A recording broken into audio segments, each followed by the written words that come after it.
Have you ever felt torn between two extremes? Between indulgence and deprivation, between action and inaction? What if the secret to a peaceful and fulfilling life is not in choosing one side, but in walking the path between them? This is the essence of the middle path, a profound teaching from the Buddha himself. Join me in this ancient Zen story, where a young seeker embarks on a journey to understand balance, wisdom, and the art of truly living. Stay with me until the end, and you may find a lesson that will change your perspective forever. The story of Sutta, a seeker in search of truth.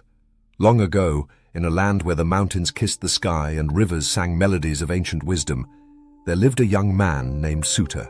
Dissatisfied with the chaos of life, Sutta sought enlightenment, believing that happiness lay at the farthest extremes, either in indulgence or in complete renunciation.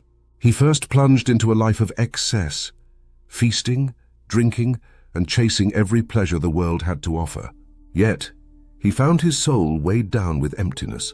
Disheartened, he turned in the opposite direction, forsaking all comforts, wandering barefoot in the cold, starving himself, and enduring great suffering, thinking pain would lead to wisdom. But instead of enlightenment, he found only weakness and despair. One day, exhausted and near collapse, he stumbled upon the banks of a quiet river. As he sat in contemplation, he overheard a boatman teaching his young apprentice how to tune a sitar.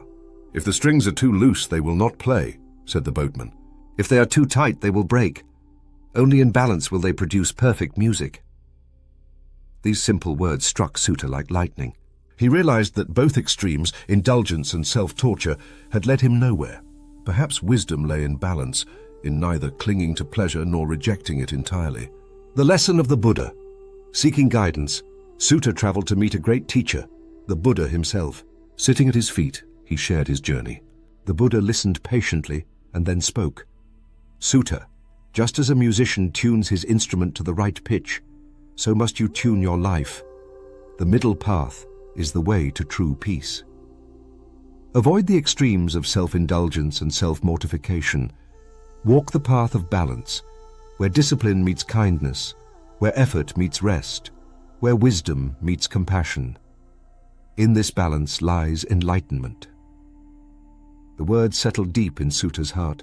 He devoted himself to practicing the middle path, living simply but not depriving himself, working hard but not exhausting his spirit, seeking knowledge but not clinging to dogma. And in time he found what he had sought all along: peace, wisdom, and true happiness. Walking the middle path in life, Sutta's journey is a lesson for us all. In a world that constantly pulls us in opposite directions, toward overwork or laziness, toward excess or deprivation, the middle path offers a way of harmony. Ask yourself, are you living in balance? Are you too attached to extremes? What would happen if you embraced the middle path today? Let this story be your guide, and may you walk the path of wisdom, peace, and fulfillment. If this story inspired you, share it with someone who needs this wisdom today. And remember, true peace is not found in extremes but in balance.